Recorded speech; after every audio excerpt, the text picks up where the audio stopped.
Good evening students. Satyam classes के online platform पर biology की क्लास में आपका पुनः स्वागत है।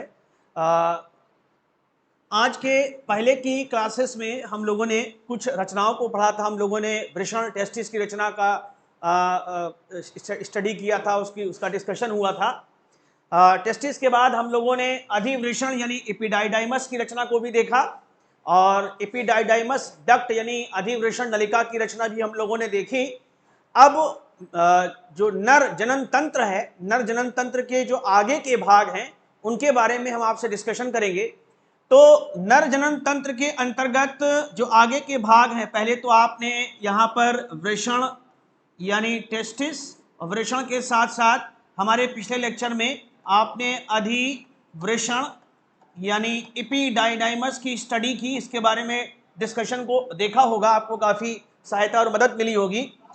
अब इसके बाद इसी वृषण और इसी अधिवृषण से निकलने वाली एक नलिका के बारे में आज हम आपसे डिस्कशन करेंगे और उस नलिका को आप नाम देते हैं वास डिफरेंस। वास डिफरेंस, इस नलिका के बारे में हम बात करेंगे। तो यहां पर आप ये देखिए कि ये जो फिगर है वृषण यानी टेस्टिस, इसकी रचना आप लोगों ने पढ़ ली। ये टेस्टिस है और ये टेस्टिस जोड़ीदार अंग होते हैं, यानी दो होते हैं संख्या में। एक वृषण कोश यानी स्कॉर्टम, स्कॉर्टम के प्रत्येक अर्धभाग में एक एक वृषण यानी टेस्टिस नामक अंग जो है वो स्थित होते हैं, गुलाबी रंग के होते हैं वगैरह, ये सब हम डिस्कशन कर चुके हैं। वृषण के यानी टेस्टिस के पश्च तल पर ये अल्प विराम यानी कॉमा जैसी आकृति वाली रचना होती है। इस रचना को अधिवृषण कहा जाता है और इसी अधिवृषण नामक रचना के अंदर लगभग एक 6 मीटर लंबी, कल मैंने आपको अपने लेक्चर में बताया था, लगभग एक 6 मीटर लंबी अत्यधिक कुंडलित नलिका होती है। इसके कुंडल जो है वो परस्पर आपस में एक दूसरे से संयोजी ऊतक द्वारा चिपके होते हैं और इसी कारण से, इसी अत्यधिक कुंडलित नलिका के कारण ही वृषण के पश्च तल पर यानी इस पार्ट में ये एक गांठ जैसी अल्प विराम यानी कॉमा जैसी आकृति वाली रचना बन जाती है। इसी को एपिडाइडाइमस यानी अधिवृषण कहा जाता है। अब देखिए, मैंने आपसे ये कहा कि एपिडाइडाइमस यानी अधिवृषण के 3 भाग होते हैं। ऊपर की ओर इसका जो फूला हुआ भाग है, जो वृषण के पश्च तल को ऊपरी भाग, वृषण के पश्च तल को ऊपरी भाग की ओर से उसको ढक रहा है। इस भाग को इसका हेड यानी शीर्ष कहा जाता है। नीचे वाला जो इसका भाग है, जो सकरा भाग है, ये इसका पुच्छ भाग यानी टेल कहलाता है, यानी क्वाडा एपिडाइडाइमस कहलाता है। बीच वाला भाग इसका अधिवृषण का, एपिडाइडाइमस का, इसे अधिवृषण का यानी बॉडी ऑफ एपिडाइडाइमस कहते हैं, कॉर्पस एपिडाइडाइमस कहते हैं। अब देखिए यहां पर क्या है, ये जो एपिडाइडाइमस नलिका है, ये एपिडाइडाइमस के अंदर यानी अधिवृषण के अंदर अत्यधिक कुंडलित होती तो है, लेकिन जैसे जैसे ये अधिवृषण नलिका ये नीचे की ओर जाती है, नीचे की ओर आती जाती है, और जब तक ये अधिवृषण नलिका इस अधिवृषण यानी एपिडाइडाइमस के पुच्छ भाग यानी टेल भाग की ओर पहुंचती है, या वहां पर पहुंचती है टेल भाग पर, तो वहां पर ये इसके कुंडल धीरे धीरे कम होने लगते, कुंडलन इसका धीरे धीरे कम होने लगता है और फिर ये बिल्कुल सीधी हो जाती है और बिल्कुल सीधी होकर ये इस अधिवृषण के ऊतक से बाहर निकल जाती है ना। जब ये बिल्कुल सीधी होकर ये अधिवृषण नलिका यानी एपिडाइडाइमस डक्ट एपिडाइडाइमस के टेल भाग से, इसके पुच्छ भाग से जब पूरी सीधी होकर जैसे ही बाहर निकलती है, वैसे ही इसका रूप चेंज हो जाता है। अब ये अधिवृषण नलिका की बजाय ये नलिका अब वास डिफरेंस कहलाएगी। ठीक है, वास डिफरेंस जो है वो लगभग 45 सेंटीमीटर लंबी होती है, 45 सेंटीमीटर लंबी होती है। अब जब ये वास डिफरेंस निकलती तो है, ये जो ये देखिए, ये वास डिफरेंस है नीले कलर की वास डिफरेंस। अब जब ये अधिवृषण नलिका से, अधिवृषण के ऊतक से जब ये वास डिफरेंस निकली बाहर, तो अब ये कहां जाएगी, तो आप ये देखिए, ये अधिवृषण नलिका ये ऊपर की ओर मुड़ती है, ऊपर की ओर मुड़ करके ये वृषण यानी टेस्टिस के पश्च तल से चिपकी पश्च तल से चिपकते हुए ऊपर की ओर बढ़ती है। ऊपर की ओर कहने का मतलब है ये श्रोणि गुहा की ओर बढ़ती है, हमारी पेल्विक कैविटी जो है उस ओर बढ़ती है, और ये वृषण के पश्च तल पर लगी लगी चिपकी चिपकी ऊपर की ओर बढ़ती है और आकर के पहुंच जाती है इस वृषण कोश की वंक्षण नाल तक। ठीक है, अब वंक्षण नाल को ये क्रॉस करके ये पहुंच जाती है श्रोणि गुहा में। ठीक है ना, और श्रोणि गुहा से फिर ये ऊपर की ओर बढ़ती है और ऊपर की ओर बढ़ करके यहां पे आप देखेंगे ये दोनों हमारी किडनी है। मनुष्य के शरीर में दो किडनियां होती हैं, लेफ्ट और राइट। किडनी से मूत्र वाहिनी यानी यूरेटर निकलती है, मूत्र वाहिनी आकर के नीचे की ओर खुल जाती है, इस मूत्राशय यानी यूरिनरी ब्लैडर में आके खुल जाती है। ठीक है ना, तो अब ये जो अब फिर इसका मार्ग जरा बहुत ध्यान से आप लोग समझिएगा कि ये जो वास डिफरेंस है ये वृषण के यानी टेस्टिस के पश्च तल से लगी पहले इंग्वल कैनाल यानी वंक्षण नाल को क्रॉस करते हुए श्रोणि गुहा में प्रवेश करती है, और श्रोणि गुहा में प्रवेश करने के पश्चात ये पीछे की ओर यानी ये जो मूत्राशय है यूरिनरी ब्लैडर है ना, तो ये मूत्राशय के पीछे की तरफ ऊपर की ओर बढ़ती है। इसके पश्च भाग से चिपकी चिपकी अब ये ऊपर की तरफ बढ़ेगी। यहाँ देखिए, यहाँ पर हमने ये इसको ऊपर की तरफ बढ़ाया हुआ है, ये पश्च भाग से ऊपर की ओर बढ़ी, मूत्राशय के पश्च भाग से इसके भीतर से अंदर से चिपकी चिपकी ऊपर की ओर बढ़ी। बढ़ने के बाद ये ऊपर की ओर थोड़ा सा और निकल जाती है। निकलने के बाद ये मूत्र वाहिनी जो किडनी से निकलने वाली जो ये मूत्र वाहिनी है ना यूरेटर, इस यूरेटर के चारों तरफ एक फंदा बनाती है, और एक फंदा बनाने के बाद आप यहाँ पे इस फिगर में देख रहे होंगे कि ये फिर नीचे की ओर झुकती है। ठीक है, अब आप यहां पर देखिए ये मूत्राशय है, मूत्राशय के दोनों पार्श्व भागों में, पार्श्व भाग मतलब अगल बगल के भागों को पार्श्व भाग कहा जाता है। तो मूत्राशय के पीछे की तरफ ये मूत्राशय के आगे वाला हिस्सा है और ये मूत्राशय के पीछे वाला हिस्सा है। तो मूत्राशय के पश्च भाग में दोनों ओर, इस तरफ और इस तरफ दोनों पार्श्व भागों में एक एक थैली नुमा ग्रंथियां होती हैं। इन थैलीनुमा ग्रंथियों को कहा जाता है शुक्राशय। इन्हें शुक्राशय यानी सेमिनल वेसाइकल कहा जाता है। शुक्राशय यानी सेमिनल वेसाइकल कहा जाता है। इनकी स्थिति मैंने आपको बता दी है। मूत्राशय यानी यूरिनरी ब्लैडर के पश्च तल पर पीछे की तरफ दोनों पार्श्वों में, दोनों लैटरल साइड्स में एक जोड़ी ये शुक्राशय नामक ग्रंथियां होती हैं। इन शुक्राशय नामक ग्रंथियों की भी अपनी एक लगभग छोटी सी नलिका निकलती है। ये देखिए, ये इस शुक्राशय से निकलने वाली ये नलिका है, इस शुक्राशय से निकलने वाली देखिए ये नलिका है। तो शुक्राशय ग्रंथि की अपनी खुद की स्वयं की नलिकाएं होती हैं। फिर हम आप अब बात करेंगे कि वास डिफरेंस और इस शुक्राशय की जो नलिका है उसका क्या संबंध है। तो ये जो वास डिफरेंस है ये इंग्वल कैनाल यानी वंक्षण नाल को क्रॉस करते हुए ऊपर श्रोणि गुहा में पहुंची।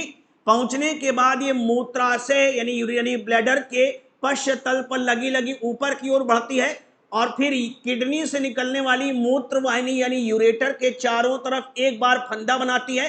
फंदा बनाने के बाद फिर ये नीचे की ओर मुड़ती है, और फिर इस शुक्राशय नामक ग्रंथि की स्वयं की अपनी नलिका से मिल जाती है। यहां पर देखिए, ये वास डिफरेंस और ये शुक्राशय दोनों की नलिकाओं का आपस में मिलन हो रहा है। तो जब शुक्राशय की नलिका और ये वास डिफरेंस जब आपस में दोनों मिल जाती है, यहां पर देख लीजिए, ये देखिए ये इनका मिलन स्थान है। जब दोनों आपस में मिल जाती हैं तो एक समान नलिका, एक कॉमन डक्ट का निर्माण होता है। इस डक्ट को स्खलन नलिका यानी अंग्रेजी में इसे इजाकुलेटरी, इसे स्खलन नलिका यानी इजाकुलेटरी डक्ट कहा जाता है। मैं एक बार फिर से इसको डिस्क्राइब कर देता हूं। देखिए, वंक्षण नाल से होते हुए ये वास डिफरेंस प्रवेश करती है श्रोणि गुहा में, पेल्विक कैविटी में। फिर श्रोणि गुहा में ये ऊपर की ओर बढ़ती है, जाती कहाँ है, ये मूत्राशय जो यूरिनरी ब्लैडर है उसके पीछे की ओर से ऊपर की ओर बढ़ती है। फिर थोड़ा सा नीचे की ओर कर्व करती है, और नीचे की ओर कर्व करके ये सेमिनल वेसाइकल यानी शुक्राशय नामक जो ग्रंथि है उसकी नलिका से जा करके ये वास डिफरेंस की जो है, वास डिफरेंस ये उस शुक्राशय नामक ग्रंथि की नलिका से जाके जुड़ जाती है। तो यहां पर जुड़ाव किसका हो रहा है वो आप देखिएगा। और स्खलन नलिका कैसे बन रही है भाई, देखिए शुक्राशय ग्रंथि की नलिका और ये वास डिफरेंस दोनों आपस में मिली तो एक कॉमन नलिका, एक कॉमन डक्ट का निर्माण हुआ। उसी डक्ट को हम स्खलन नलिका यानी इजाकुलेटरी डक्ट कह रहे हैं। और दोनों ओर की, इधर की और इधर की, ये पीले रंग से दिखाई गई, येलो कलर से दिखाई गई ये स्खलन नलिकाएं हैं। ये स्खलन नलिकाएं जाके खुल जाती हैं हमारा जो पेनिस होता है, शिशन होता है, उसके बीचों बीच से गुजरने वाले इस मूत्र मार्ग यानी यूरेथ्रा में। मेरी बात समझ में आया कि नहीं? कुल मिलाकर के ये जो वास डिफरेंस है, इसकी लंबाई जो है वो 45 सेंटीमीटर यानी 45 सेंटीमीटर होती है। जैसे कि कल बात हो रही थी आप लोगों से कि वृषण के अंदर, टेस्टिस के अंदर शुक्राणु स्पर्म्स बनते हैं। वो शुक्राणु जो है इस अधिवृषण नलिका यानी एपिडाइडाइमस डक्ट में पहुंचते हैं। यहां पर ये लगभग 1 महीने तक संचित रहते हैं एपिडाइडाइमस डक्ट में। वहां पर इनका परिपक्वन होता है, मैचुरेशन होता है, इनकी मोटिलिटी बढ़ती है एपिडाइडाइमस डक्ट के अंदर, अधिवृषण नलिका के अंदर। अब अधिवृषण नलिका के अंदर ही इनका पूर्ण रूप से मैचुरेशन हो जाता है स्पर्म्स का यानी शुक्राणुओं का, यानी अब ये निषेचन यानी फर्टिलाइजेशन के लायक बन जाते हैं। ठीक है, उसके बाद इसी अधिवृषण नलिका जब ये सीधी हो गई तो वो बदल गई वास डिफरेंस में। तो अधिवृषण नलिका से ये शुक्राणु पहुंच जाते हैं इस वास डिफरेंस के अंदर। मैंने आपसे कल ये डिस्कस किया था कि अधिवृषण नलिका के अंदर स्पर्म्स का यानी शुक्राणुओं का संचयन 1 महीने तक हो सकता है, लेकिन इस वास डिफरेंस नामक नलिका में शुक्राणुओं का यानी स्पर्म्स का संचयन कई महीनों तक हो सकता है। अब आप देखिए, इसी वास डिफरेंस से होते हुए ये शुक्राणु पहले पहुंचेंगे और इस स्खलन नलिका में, और स्खलन नलिका से ये पहुंच जाएंगे मूत्र मार्ग में, और मूत्र मार्ग से फिर ये बाहर निकलेंगे वीर्य यानी सीमेन के साथ, है ना। आप लोग ये समझ लीजिए बिल्कुल कि पुरुष के इस पूरे तंत्र को मूत्रोजनन तंत्र यानी यूरिनोजेनाइटल सिस्टम कहा जाता है। क्यों कहा जाता है? क्योंकि ये जो यूरेथ्रा है, मूत्र मार्ग है, ये समान मार्ग है, ये कॉमन पाथ है, समान मार्ग है। किसके किसके लिए? ये मूत्र यानी यूरिन के लिए और वीर्य यानी सीमेन के लिए समान मार्ग होता है। स्त्रियों में ऐसा नहीं होता, स्त्रियों में मूत्र मार्ग अलग होता है, ठीक है ना। और जो योनि होती है, योनि जो छिद्र द्वारा, योनि मार्ग द्वारा और योनि छिद्र द्वारा बाहर खुलती है, वो मार्ग अलग होता है। तो स्त्रियों में इस तंत्र को आप मूत्रोजनन तंत्र यानी यूरिनोजेनाइटल सिस्टम नहीं कहेंगे, क्योंकि पुरुषों में ये मार्ग समान है, मूत्र मार्ग, यूरेथ्रा, इसी से यूरिन होकर के पास हो रही है। आप यहाँ पे देख लीजिए कि यहाँ किडनी में यूरिन बनेगी, वो यूरिन यहाँ इस मूत्राशय यूरिनरी ब्लैडर में संचित होगी, फिर यही मूत्राशय से वो यूरिन जो है इस मूत्र मार्ग के द्वारा क्या होगी? बाहर की ओर स्रावित होगी मूत्रोजनन छिद्र के द्वारा, ठीक है ना। इसलिए पुरुषों में इस पूरे तंत्र को हम लोग मूत्रोजनन तंत्र यानी यूरिनोजेनाइटल सिस्टम जो है वो कहा करते हैं। कुछ चीजें और डिस्कस कर दूं। जहां तक एपिडाइडाइमस नलिका और इस वास डिफरेंस की भीतरी संरचना की बात रही, तो आप ये समझ लीजिए कि इन दोनों नलिकाओं के बाहर की तरफ यानी वास डिफरेंस में भी और अधिवृषण नलिका में भी, दोनों में बाहर की तरफ एक बहुत मोटी पेशीय दीवार होती है, मांसपेशियों की बनी एक बहुत मोटी सी दीवार होती है, इसमें अधिवृषण नलिका में भी और इस वास डिफरेंस में भी। भीतर की ओर यहां पर इन दोनों ही नलिकाओं में सूडो स्त्रत, मैंने क्या नाम लिया इसको याद रख लीजिए, सूडो स्त्रत। सूडो का मतलब होता है फाल्स, आभासी, जो है भी और नहीं भी है। तो सूड, और स्त्रत का मतलब होता है कई स्तरों वाली, ठीक है ना। तो भीतर की ओर, बाहर की ओर तो ये मोटा पेशीय दीवार है, और भीतर की ओर यहाँ पे सूडो स्त्रत स्तंभी उपकला होती है। कहीं कहीं पर स्तंभी उपकला का मतलब ऐसी उपकला जिसमें कोशिकाओं की लंबाई ज्यादा हो उनकी चौड़ाई से, तो ऐसी कोशिकाओं को हम लोग स्तंभी कोशिकाएं यानी कॉलमनार सेल्स कहा करते हैं। तो फिर अगर आप चाहें इस अधिवृषण नलिका को देख लीजिए या फिर आप इस वास डिफरेंस को देख लीजिए, दोनों की लगभग कॉमन टाइप की है, समान प्रकार की भीतरी संरचना होती है। बाहर की ओर मोटी पेशीय दीवार होती है, भीतर की ओर इसमें स्तंभी कोशिकाएं होती हैं, लेकिन कहीं कहीं पर, इन सब जगह नहीं, कहीं कहीं पर इन स्तंभी कोशिकाओं यानी कॉलमनार सेल्स की 2 या 3 परतें होती हैं, कहीं कहीं पर सिंगल लेयर भी होती है ना। इसलिए कभी कभी लग रहा है कि स्तृत है, कभी कभी लग रहा है कि स्तृत नहीं, केवल एक सिंगल लेयर है कोशिकाओं की मांसपेशी की पेशी दीवार के भीतर की तरफ। ठीक है, तो ये जो उपकला बनेगी दोनों ही नलिकाओं के अंदर, ये उपकला कहलाएगी सूडो स्तृत यानी pseudo stratified, pseudo stratified columnar. Columnar को हम लोग स्तंभी कहते हैं, एपिथेलम है, सूडो स्ट्रेटिफाइड कॉलमनार एपिथेलम, यानी सूडो स्ट्रेटिफाइड शब्द का मतलब होता है स्तृत, स्तृत मतलब कई स्तरों वाली, और सूडो का मतलब होता है आभासी या मिथ्या या फॉल्स। ठीक है ना, तो कहीं कहीं सब कोशिकाएं इसमें जो है वो स्तंभी हैं। ठीक है ना, मतलब ऐसी स्तंभी कोशिकाएं यानी कॉलमनार सेल्स, कहने का मतलब ये कि लंबाई ज्यादा है इनकी चौड़ाई से, कहीं कहीं पर इनके कई स्तर हैं, कहीं कहीं पर इनकी सिंगल लेयर है, तो ऐसा आभास लग रहा है कि स्तृत है और नहीं भी है, और स्तंभी उपकला है। बाहर की ओर पेशीय मोटी दीवार होती है। अब फर्क क्या है, फर्क यहां पे जान लीजिए कि ये जो एपिडाइडाइमस नलिका है, एपिडाइडाइमस नलिका में याद रखिएगा, किसमें, एपिडाइडाइमस नलिका में, यहां पर जो ये सूडो स्तृत उपकला होती है, इसमें भीतर की ओर बहुत महीन महीन बालों के समान सूक्ष्मांकुर यानी माइक्रोविलाई होते हैं। इन माइक्रोविलाई को स्टीरियोसीलिया कहा जाता है, इन्हें स्टीरियोसीलिया कहा जाता है। अब क्या है, मैंने अभी आपको थोड़ी देर पहले बताया कि एपिडाइडाइमस नलिका में शुक्राणु लगभग 1 महीने तक संचित रहते हैं। 1 महीने बाद इन स्पर्म्स का यानी शुक्राणुओं की बाद में जो है वो मृत्यु हो जाया करती है, और जब शुक्राणु नष्ट होते हैं, मृत होते हैं, तो इनके जो उत्सर्जी पदार्थ होते हैं एपिडाइडाइमस नलिका में मौजूद इसी स्टीरियोसीलिया द्वारा ये मृत शुक्राणुओं के उत्सर्जी पदार्थों को अवशोषित कर लिया जाता है।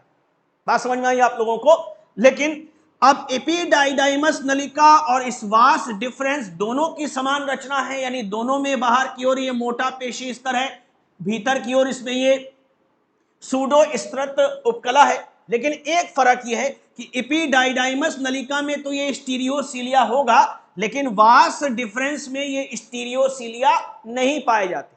वास डिफरेंस में शुक्राणुओं का कई महीनों तक संचयन हो सकता है।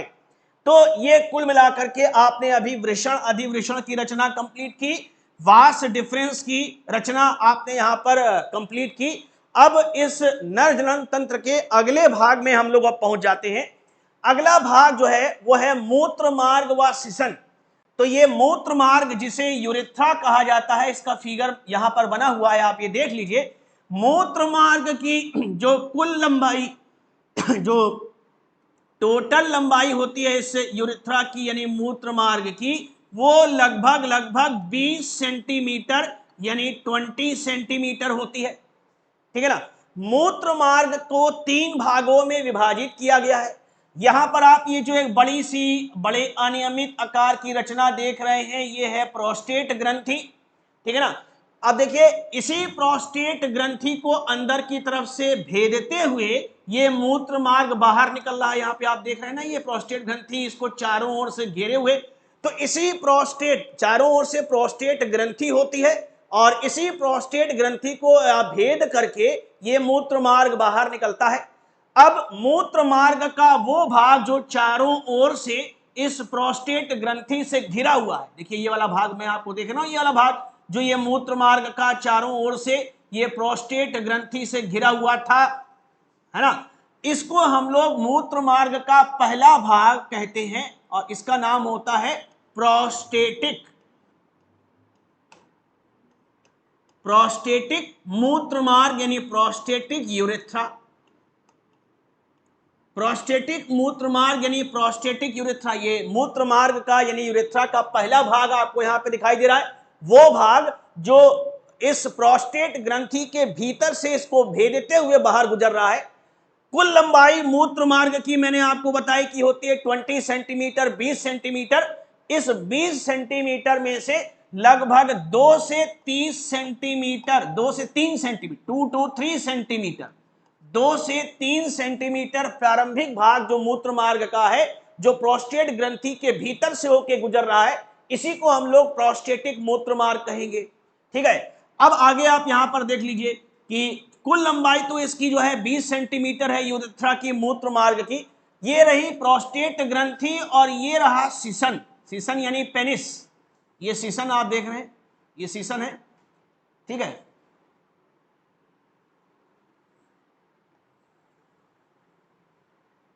ये पेनिस है और इसी पेनिस के एकदम शिखर पर मौजूद एक छिद्र द्वारा ये मूत्र मार्ग यानी यूरेथ्रा बाहर खुल जाता है।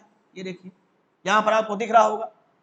ठीक है ना, तो मेरा कहने का ये मतलब है कि अब मूत्र मार्ग का 20 सेंटीमीटर लंबा, कुल लंबाई तो इसकी 20 सेंटीमीटर रही, लेकिन इसका ये जो प्रारंभिक 2 से 3 सेंटीमीटर जो चारों ओर से प्रोस्टेट ग्रंथि से गिरा हुआ है, इसको आप प्रोस्टेटिक मूत्र मार्ग यानी प्रोस्टेटिक यूरेथ्रा कह रहे हैं। इस प्रोस्टेट ग्रंथि और इस सीसन के बीच में, सीसन यानी पेनिस के बीच में एक पेशीय तंतुपट होता है, पेशीय तंतुपट होता है। इस पेशीय तंतुपट को मूत्रोजनन तंतुपट कहते हैं, यूरिनोजेनाइटल सेप्टम कहते हैं, यूरिनोजेनाइटल सेप्टम। किसके किसके बीच में? प्रोस्टेट ग्रंथि और पेनिस यानी सीसन के बीच में ये पट है और इस पट में दोनों तरफ, इस तरफ और इस तरफ एक एक छोटी छोटी ग्रंथियां स्थित रहती हैं और इन ग्रंथियों को कहा जाता है कॉपर्स की ग्रंथियां यानी कॉपर्स ग्लैंड। एक कॉपर्स ग्लैंड इधर और एक कॉपर्स ग्लैंड इधर, दोनों इसी मूत्रोजनन तंतुपट में जो है वो स्थित रहती हैं। और इन कॉपर्स की ग्रंथियों से निकलने वाली जो नलिकाएं हैं, वो नलिकाएं आकर के इसी मूत्र मार्ग यानी यूरेथ्रा में जाकर के खुल जाया करती हैं। ठीक है ना, ये है।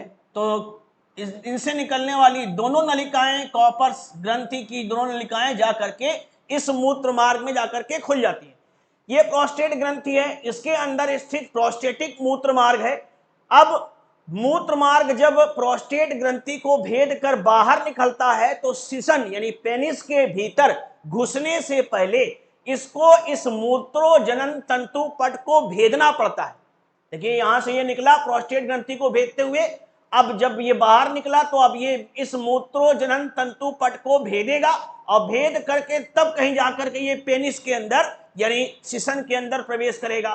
तो प्रारंभिक भाग तो 2 से 3 सेंटीमीटर लंबा ये प्रोस्टेटिक मूत्र मार्ग रहा, लेकिन मूत्र मार्ग यानी यूरेथ्रा का वो भाग लगभग 1 सेंटीमीटर लंबा वो भाग जो इस मूत्रोजनन तंतुपट को भेद रहा, यानी ये कह लीजिए कि ये मूत्रोजनन तंतुपट के चारों ओर जो है वो घिरा हुआ है, इसको भेद रहा है।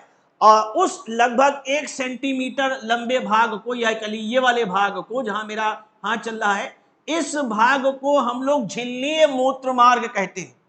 मैं यहां पे लिख देता हूं।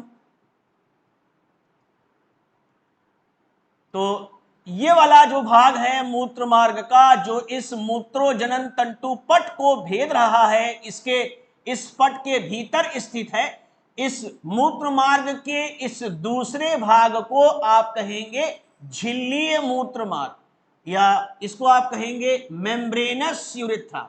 ये यूरेथ्रा का या मूत्र मार्ग का दूसरा भाग है, इसे कहा जाएगा झिल्लीय मूत्र मार्ग, झिल्लीय मूत्र मार्ग, या इसे कहा जाएगा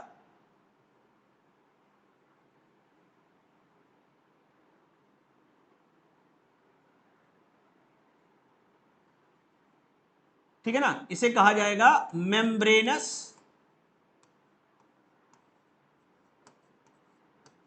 यूरेथ्रा। ये मूत्र मार्ग का दूसरा भाग हो गया। पहला भाग जो 2 से 3 सेंटीमीटर लंबा था, जो प्रोस्टेट ग्रंथि के बीच से होकर गुजर रहा है, उसको आप प्रोस्टेटिक मूत्र मार्ग यानी प्रोस्टेटिक यूरेथ्रा कह रहे हैं। दूसरा लगभग 1 सेंटीमीटर लंबा जो मूत्रोजनन तंतु पट के बीच से होकर गुजर रहा है उसको आप झिल्लीय मूत्र मार्ग यानी मेम्ब्रेनस यूरेथ्रा कह रहे हैं। इसी मेम्ब्रेनस यूरेथ्रा में मैंने आपको बताया कि दोनों तरफ की कॉपर्स ग्रंथियों की नलिकाएं इसी झिल्लीय मूत्र मार्ग यानी मेम्ब्रेनस यूरेथ्रा में जाकर के जो है वो खुल जाया करती हैं। बाकी बचा इसका 20 सेंटीमीटर, अब देखिए 2 से 3 सेंटीमीटर लंबा तो प्रोस्टेटिक मूत्र मार्ग हो गया।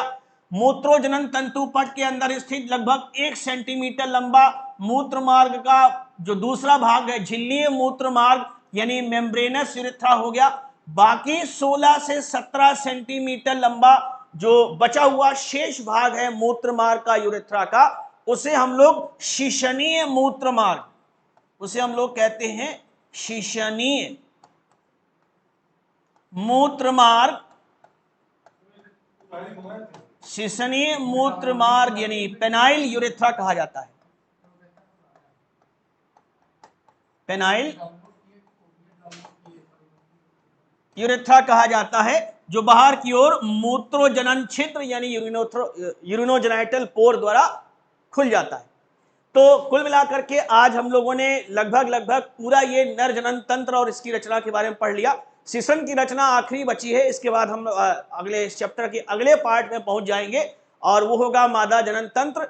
आपसे सभी स्टूडेंट से हम आशा करते हैं कि आप हमारे चैनल को सब्सक्राइब करेंगे और हम ये पूरी कोशिश करेंगे कि जितने बेहतर वे में आपको हम समझा सकें और आपका सहायक बन सकें, एग्जाम में आपको हमारी कोई कमी खले ना। वो सत्यम क्लासेस और हम उस परिवार के सारे सदस्य बिल्कुल आपके साथ खड़े हैं संकट की घड़ी में। अभी हम आशा करते हैं कि हमारा साथ देंगे। बस एक सब्सक्राइब आप हमें करें। धन्यवाद, थैंक यू।